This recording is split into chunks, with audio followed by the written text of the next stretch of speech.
El yo y el otro yo.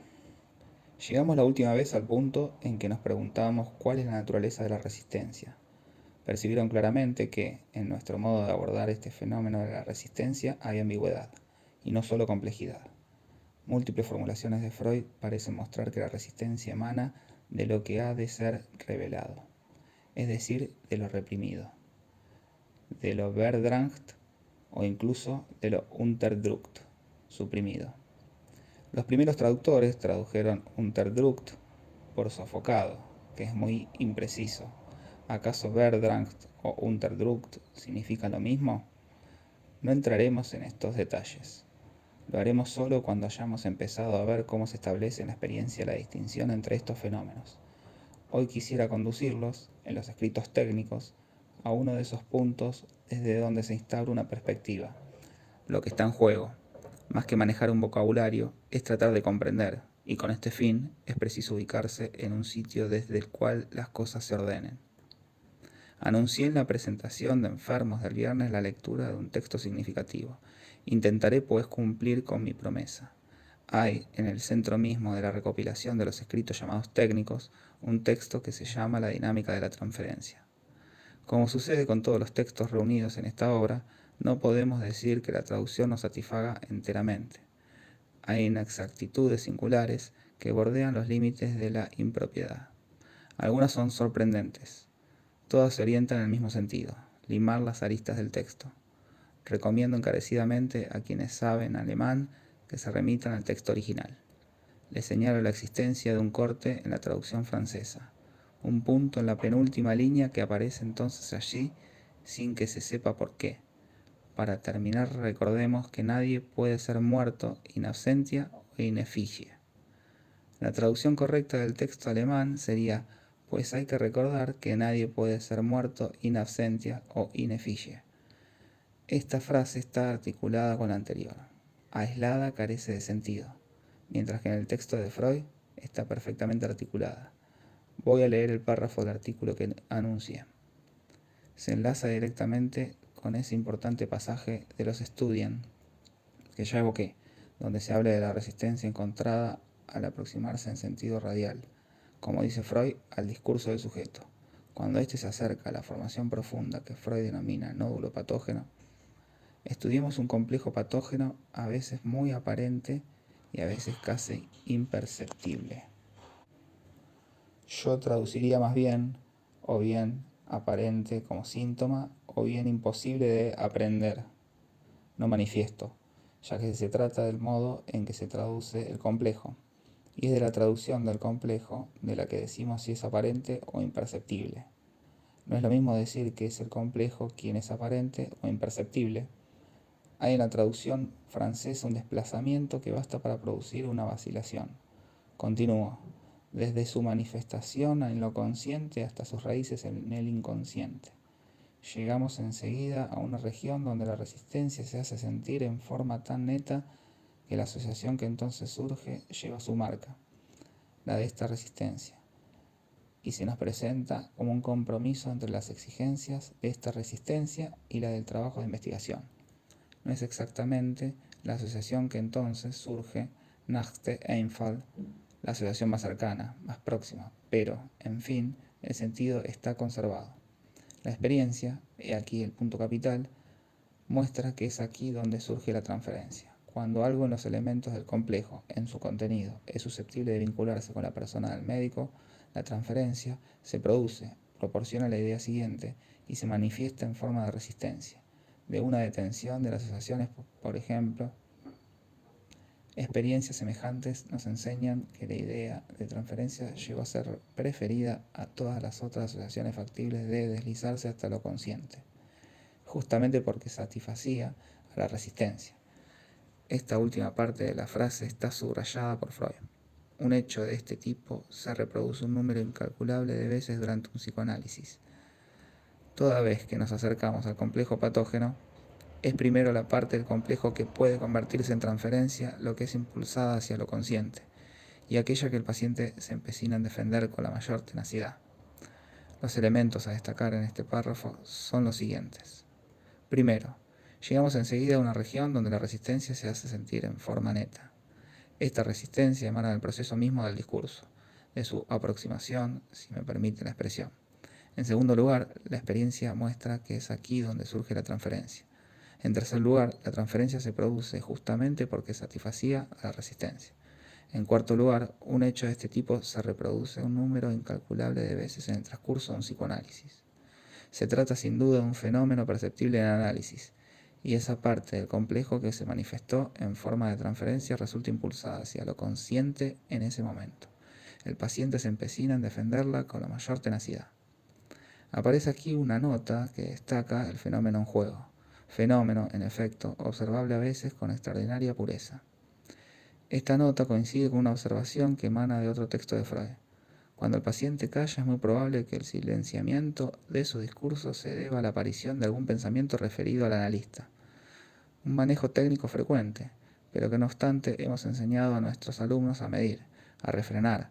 Traduce esto en una pregunta tipo: ¿sin duda tiene usted alguna idea que se relaciona conmigo?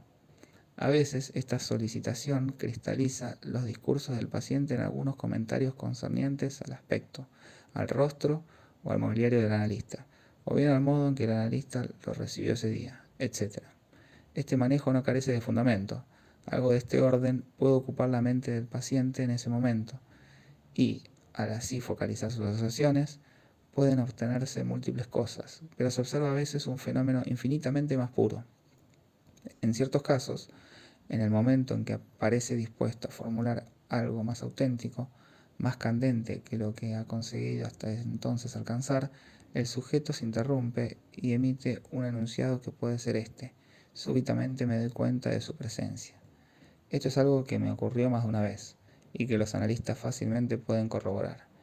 Este fenómeno se establece en conexión con la manifestación concreta de la resistencia que interviene en la trama misma de nuestra experiencia en función de la transferencia. Si adquiere un valor selectivo, es porque el sujeto mismo lo siente entonces como un viraje brusco, un giro súbito que le hace pasar de una vertiente a otra del discurso, de un acento a otro de la función de la palabra.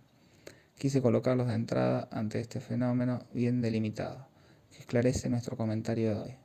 Es este el punto que nos permitirá reanudar nuestros interrogantes.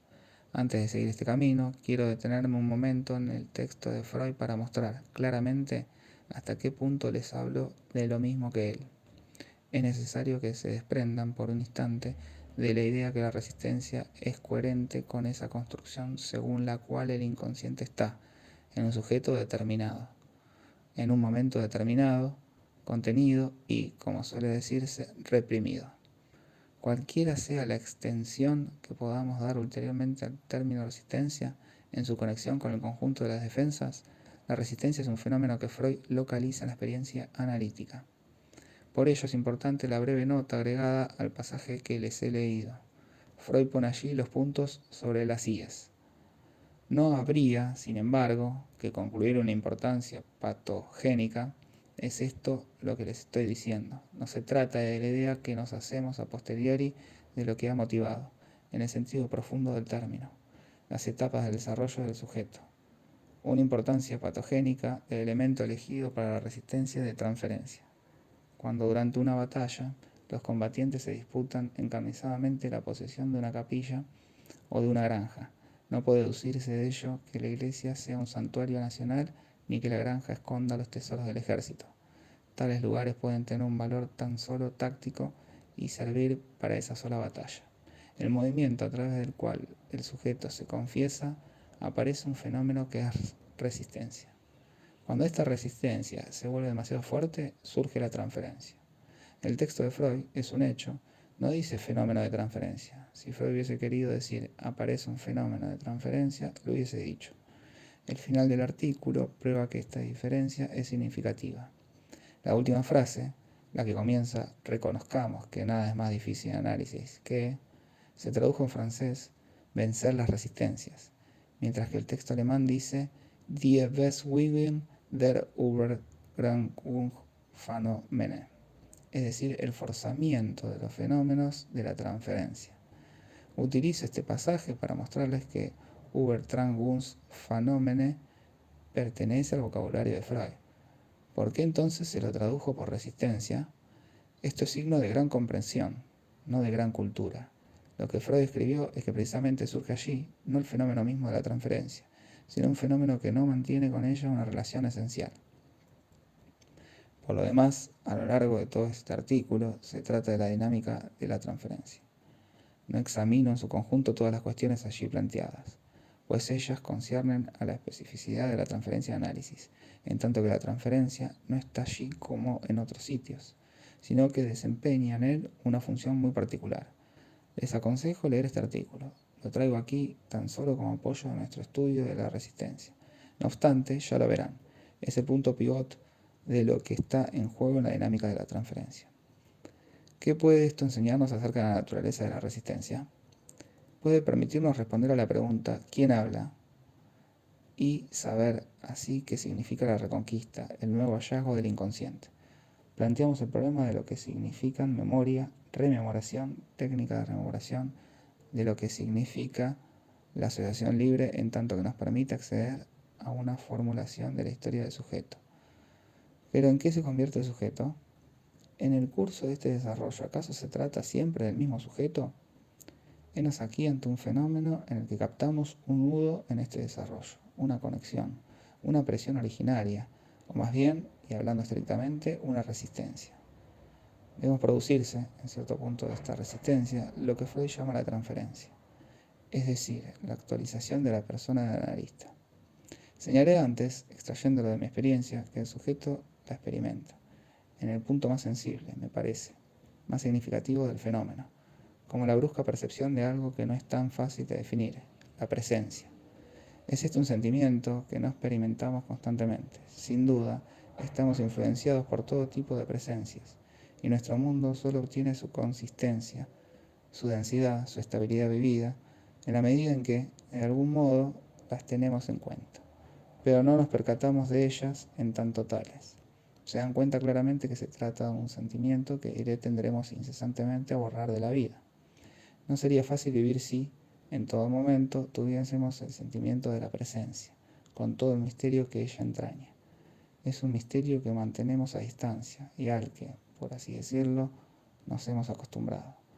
Creo que no podríamos detenernos demasiado en este punto.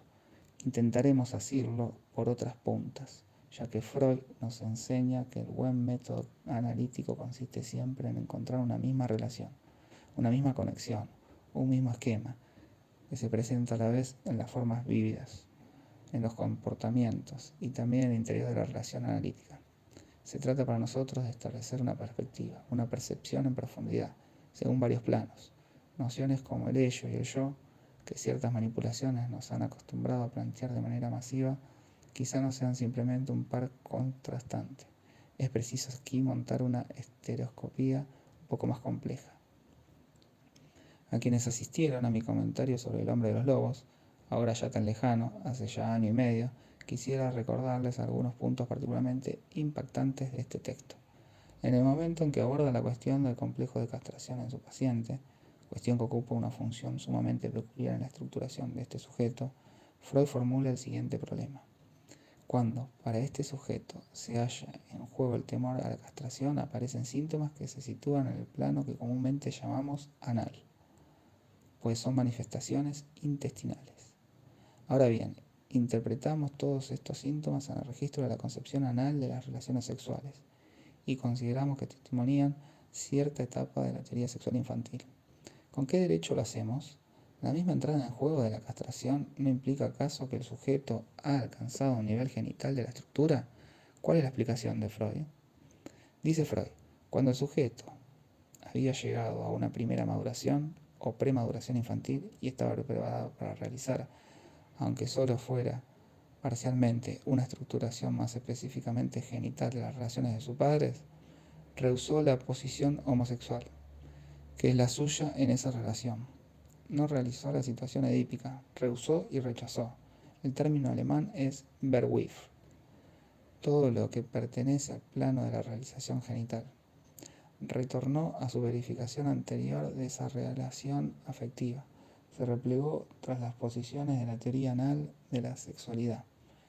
Ni siquiera se trata de una represión, en el sentido de un elemento que se habría realizado en cierto plano y que sería luego repelido. La represión, dice Freud, página 111, es otra cosa. Eine Verdrängung ist etwas anderes als eine Verwerfung. En la traducción francesa, llevada a cabo por personas cuya intimidad con Freud habría debido tal vez inspirarlas mejor, pero sin duda no basta haber sido portadora de la reliquia de una personalidad eminente para estar autorizada a convertirse en su guardiana. Se traduce una represión es algo distinto a un juicio que rechaza y elige. ¿Por qué traducir así Verwerfung? De acuerdo, es difícil. Sin embargo, la lengua francesa. Señor Hippolyte, ¿rechazo? Sí, rechazo. También a veces negativa. ¿Por qué introducir súbitamente allí un juicio, en un nivel en el que no hay huella alguna de Urteil? Hay Verwerfung. 3 páginas más adelante, luego de elaborar las consecuencias de esta estructura, Freud concluye diciendo Kein Urteil über seine. Es la primera vez que Urteil aparece en el texto para cerrar un párrafo. Sin embargo, aquí no hay juicio alguno. No se ha emitido juicio alguno acerca de la existencia del problema de la castración. Aber etwas so. Pero las cosas están ahí. Als ob sie nicht. Como si no existieran.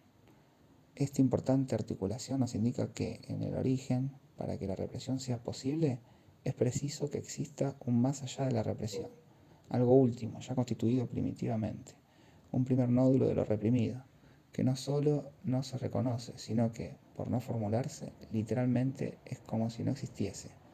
Sigo aquí a Freud. Sin embargo, en cierto sentido, se halla en alguna parte, puesto que Freud nos lo dice constantemente, en el centro de atracción que atrae hacia sí todas las represiones ulteriores. Diré que es la esencia misma del descubrimiento freudiano. No es necesario recurrir, a fin de cuentas, a una predisposición innata para explicar cómo se produce una represión de tal o cual tipo, histérica u obsesiva. Freud a veces lo admite como marco general de referencia, pero nunca como principio. Lean Bemem Xugen Urber Neurosen, el segundo artículo de 1896 sobre las neurosis de defensa. Las formas que adquiere la represión son atraídas por este primer nódulo, que Freud atribuye, en esa época, a determinada experiencia a la que llama experiencia originaria del trauma. Retomemos el problema de la significación de la noción de trauma, noción que debió relativizarse. Retengan por el momento que el nódulo primitivo está en un nivel distinto al de los avatares de la represión. Constituye su fondo y su soporte. En la estructura de lo que le ocurre al hombre de los lobos, lo Verwerfung de la realización de la experiencia genital es un momento muy especial, que Freud mismo distingue de todos los demás. Cosa singular, lo que se ha excluido de la historia del sujeto, lo que éste es incapaz de decir.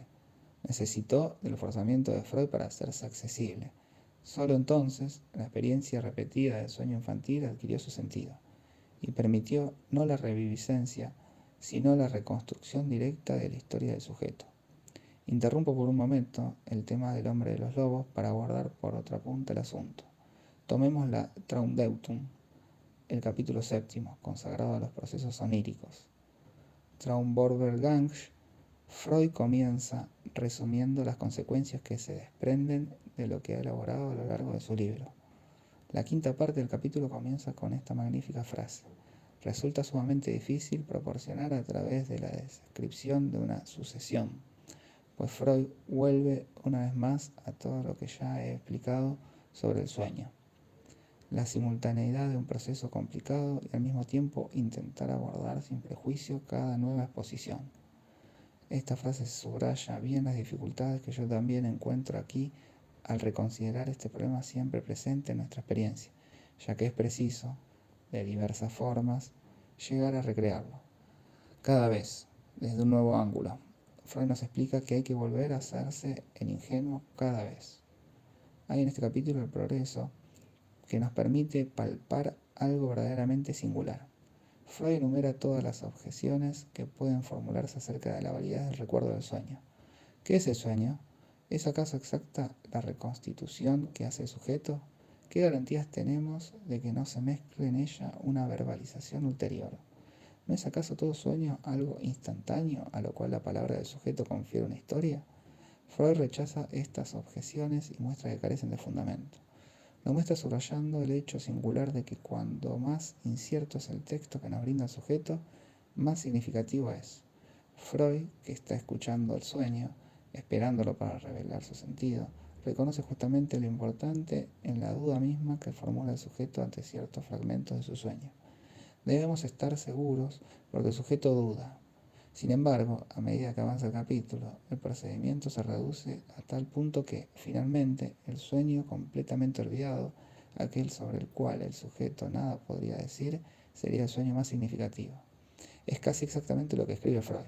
A menudo se puede volver a encontrar a través del análisis lo que el olvido ha perdido. En toda una serie de casos, al menos algunos restos permiten volver a encontrar, no el sueño mismo, lo cual es accesorio, sino los pensamientos que están en su base. Algunos restos, es esto justamente lo que les digo, nada más queda del sueño. ¿Qué más le interesa a Freud? Llegamos aquí, a los pensamientos que están en su base. El término pensamiento es difícil de manejar para los que han estudiado psicología. Y como hemos aprendido, psicología, estos pensamientos son para nosotros todo lo que incesantemente ronda nuestra cabeza, tal como ocurre en las personas acostumbradas a pensar. Pero quizá sobre los pensamientos que están en su base, la Traumdeutung, toda nos esclarece suficientemente como para darnos cuenta que ellos no son lo que se cree cuando se estudia la fenomenología del pensamiento.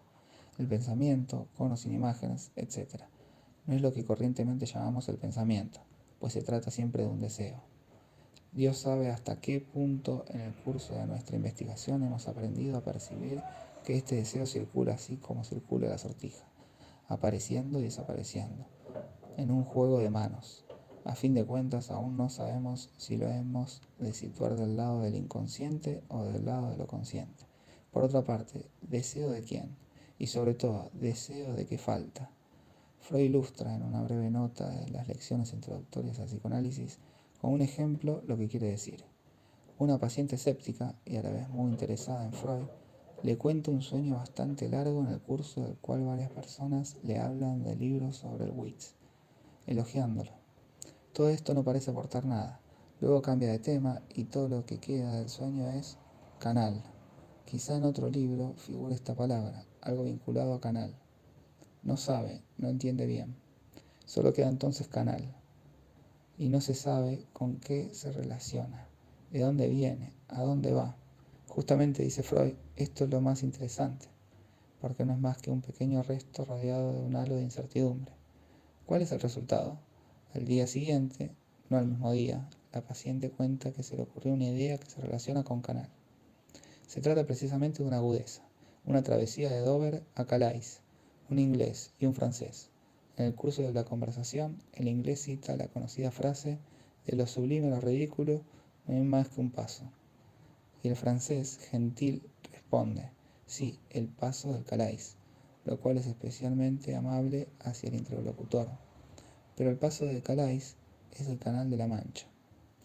Volvemos entonces a encontrar el canal, y al mismo tiempo que otra cosa. Presten atención, pues esto cumple la misma función que el surgimiento de la presencia en el momento de la resistencia. La enferma escéptica discutió antes largamente el mérito de la teoría de Freud sobre la agudeza. Luego de la discusión, en el momento en que su discurso vacila y no sabe ya qué camino tomar, aparece exactamente el mismo fenómeno.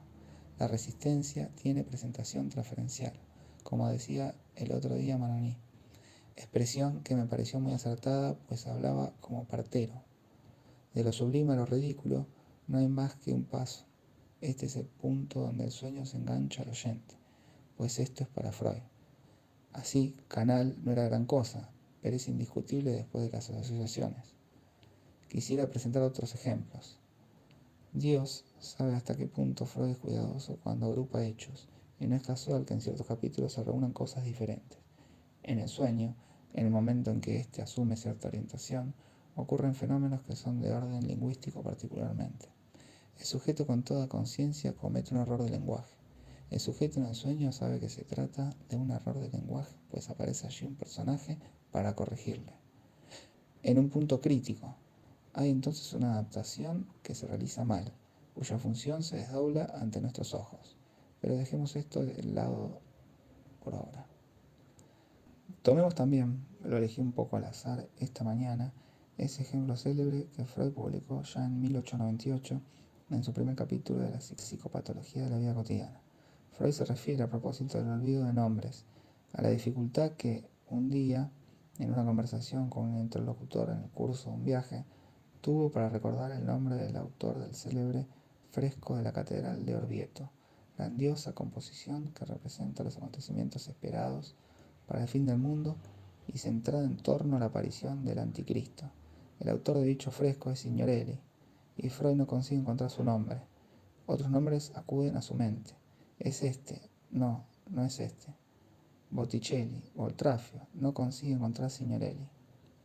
Lo consigue finalmente gracias a la aplicación de un procedimiento analítico, pues este pequeño fenómeno no surge de la nada, está inserto en el texto de una conversación.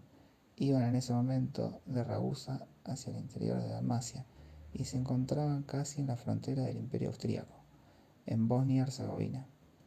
La palabra Bosnia se convierte en pretexto para la narración de varias anécdotas, y lo mismo sucede con Herzegovina.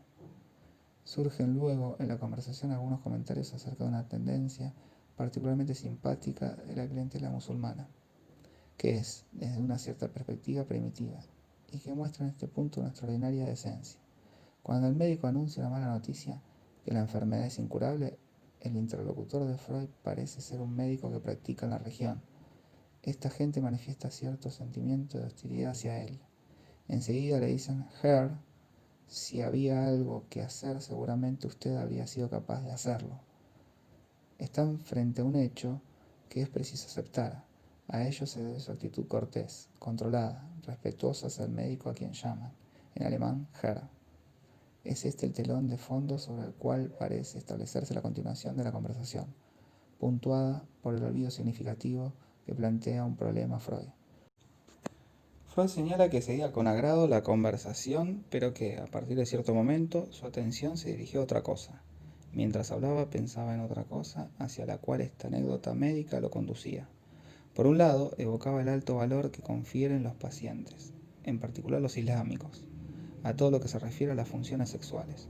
Un paciente que le había consultado por trastornos de su potencia sexual le había dicho literalmente: cuando eso ya no es posible, la vida no vale la pena ser vivida. Por otra parte, recordó que había recibido, en uno de los sitios que había visitado, la noticia de la muerte de uno de sus pacientes al que había tratado durante mucho tiempo, noticia que no deja de producir, dice Freud, cierta conmoción. No había querido expresar sus ideas respecto a la valorización de los procesos sexuales porque no estaba muy seguro de su interlocutor. Además, adrede no había detenido su pensamiento en el tema de la muerte de dicho enfermo, pero pensando en todo esto había dejado de prestar atención a lo que estaba diciendo. Freud presenta en su texto un pequeño esquema muy bonito. Consulten la edición de Imago, donde escribe todos los nombres: Botticelli, Boltrafio, Herzegovina, Signorelli, y debajo de ellos los pensamientos reprimidos, el sonido Herr y la pregunta. Lo que ha quedado es el resultado. La palabra Signor fue extraída por el Herr de estos musulmanes tan corteses. Trafio por el hecho de que allí había recibido el shock de la mala noticia relativa a su paciente. Lo que Freud pudo encontrar, en el momento en que su discurso buscaba el autor del fresco de Orvieto, es lo que quedaba disponible. Luego que cierta cantidad de elementos radicales fueran atraídas por lo que él denomina lo reprimido, es decir, las ideas en torno a las historias sexuales de los musulmanes y el tema de la muerte. ¿Qué significa esto? Lo reprimido no estaba tan reprimido, pues si bien Freud no habló de ello a su compañero de viaje, nos lo entrega enseguida en el texto.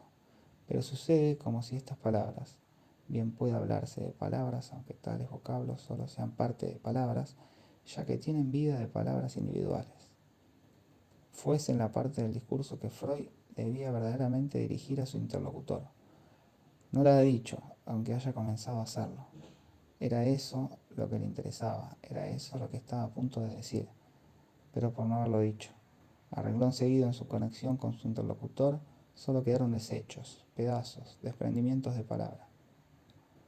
¿No ven ustedes allí hasta qué punto este fenómeno que se produce a nivel de la realidad es complementario de lo que sucede a nivel del sueño? Asistimos aquí a la emergencia de una palabra verdadera. ¿Sabe Dios cuán lejos puede resonar esta palabra verdadera? ¿Qué es lo que está aquí en juego sino lo absoluto de la muerte que está allí presente, con la cual Freud nos dice prefirió, y no simplemente a causa de su interlocutor, no enfrentarse demasiado? Dios sabe también que el problema de la muerte es vivido por el médico como un problema de dominio. Ahora bien, en este caso el médico, Freud, como el otro, perdió. Es siempre así como vivimos la pérdida del enfermo, sobre todo cuando lo hemos tratado durante mucho tiempo. ¿Qué es por lo tanto lo que decapita a Signorelli? En efecto, todo se concentra en torno a la primera parte de este nombre y de su repercusión semántica, en la medida en que Freud no pronuncia la palabra, la que puede revelar el secreto más profundo de su ser. Solo puede quedar enganchado al otro a través de los desprendimientos de esta palabra. No quedan sino los desechos. El fenómeno del olvido es manifestado allí literalmente por la degradación de la palabra en su relación con el otro. He aquí entonces a dónde quería llegar yo a través de estos ejemplos. En la medida en que el reconocimiento del ser no culmina, la palabra fluye enteramente hacia la vertiente a través de la cual se engancha al otro. No es ajeno a la esencia de la palabra, si se me permite la expresión, engancharse al otro. La palabra es sin duda mediación, mediación entre el sujeto y el otro, e implica la realización del otro en la mediación misma. Un elemento esencial de la realización del otro es que la palabra puede unirnos a él. Es esto sobre todo lo que les he enseñado hasta ahora, ya que esta es la dimensión en la que nos desplazamos constantemente. Pero existe otra faceta de la palabra que es revelación. Revelación y no expresión. El inconsciente solo se expresa mediante una deformación. Entstellung, distorsión, transposición. Este último verano escribí Función y campo de la palabra y del lenguaje, sin emplear allí adrede el término expresión, pues toda la obra de Freud se despliega en el sentido de la revelación, no en el de la expresión. La revelación es el resorte último de lo que buscamos en la experiencia analítica. La resistencia se produce en el momento en que la palabra de revelación no se dice. Como escribe curiosamente Sterba al final de un artículo execrable, pero muy cándido, que centra toda la experiencia analítica en torno al desdoblamiento del ego, una de cuyas mitades debe acudir en nuestra ayuda contra la otra. En el momento en que el sujeto no encuentra ya salida, se engancha al otro porque lo que es impulsado hacia la palabra no accede a ella. El advenimiento incluso de la palabra, en la medida en que algo puede quizá volverla fundamentalmente imposible, es el punto pivot donde la palabra, en el análisis, fluye por entero hacia su primera vertiente y se reduce de su función de relación con el otro. Si la palabra funciona entonces como mediación es porque no ha culminado como revelación. El problema consiste siempre en saber a qué nivel se produce el enganche del otro. Hay que ser imbécil, como solo se puede serlo a través de cierto modo de teorizar, dogmatizar y enrolarse en la técnica analítica, para afirmar, como lo hizo alguien un día, que una de las condiciones previas al tratamiento analítico era que el sujeto tuviera cierta realización del otro en tanto tal, por supuesto, pícaro, pero se trata de saber a qué nivel se ha realizado este otro, cómo, con qué función y en qué círculo de su subjetividad, a qué distancia está de ese otro. En el transcurso de la experiencia analítica, esta distancia varía incesantemente. Qué estupidez pretender considerarlo un cierto estadio del sujeto. Partiendo de la misma inspiración, Piaget habla de la noción egocéntrica del mundo del niño, como si sobre este tema los adultos pudieran acaso dar clase a los niños. Quisiera saber qué pesa más en la balanza del Señor como aprehensión mejor del otro, la de Piaget, en su posición de profesor y a su edad, o bien la que tiene el niño. Vemos a este niño prodigiosamente abierto hacia todo lo que el adulto le aporta como sentido del mundo. ¿Pensamos alguna vez, acaso, de lo que significa, en lo que se refiere al sentimiento del otro, esta prodigiosa permeabilidad del niño frente a todo lo que sea mito, leyenda, cuento de hadas, historia, esa facilidad para dejarse invadir por los relatos? ¿Se piensa acaso que esto es compatible con los jueguecitos de cubos mediante los cuales Piaget nos demuestra que el niño accede a un conocimiento copernicano del mundo? Se trata de saber cómo, en determinado momento, asoma hacia el otro ese sentimiento tan misterioso de la presencia. Quizás está integrado a aquello de lo cual Freud nos habla en la dinámica de la transferencia, es decir, a todas las estructuras previas, no sólo de la vida amorosa del sujeto, sino de su organización del mundo. Si tuviese que aislar la primera inflexión de la palabra, el momento primero en que toda la realización de la verdad del sujeto se marca en su curva, el nivel primero en el que la captación del otro asume su función, lo haría mediante una fórmula que me dio alguien, aquí presente, a quien controlo. Le pregunté un día, ¿en qué punto está su sujeto respecto a usted esta semana? Me respondió entonces con una expresión que coincide exactamente con lo que intentaba situar en esta inflexión. Me tomó como testigo.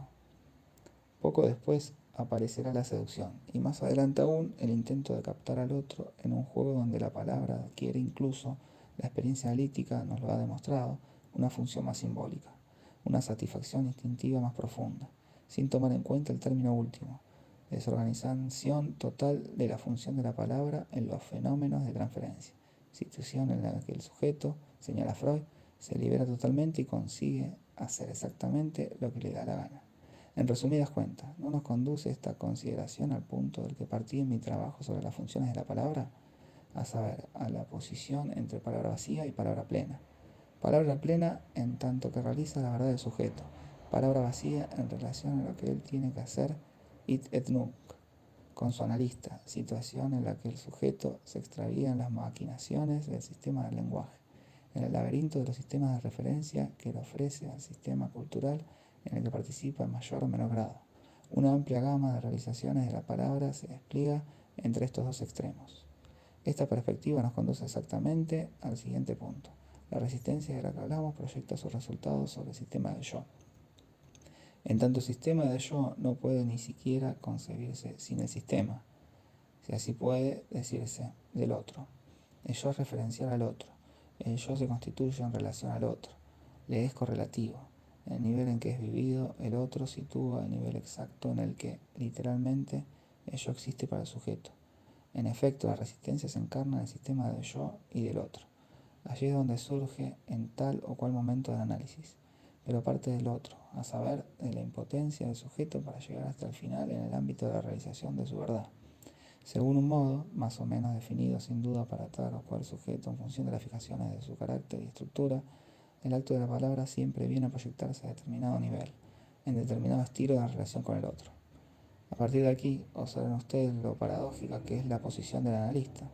Es en el momento en que la palabra del sujeto es más plena cuando yo, analista, podría intervenir.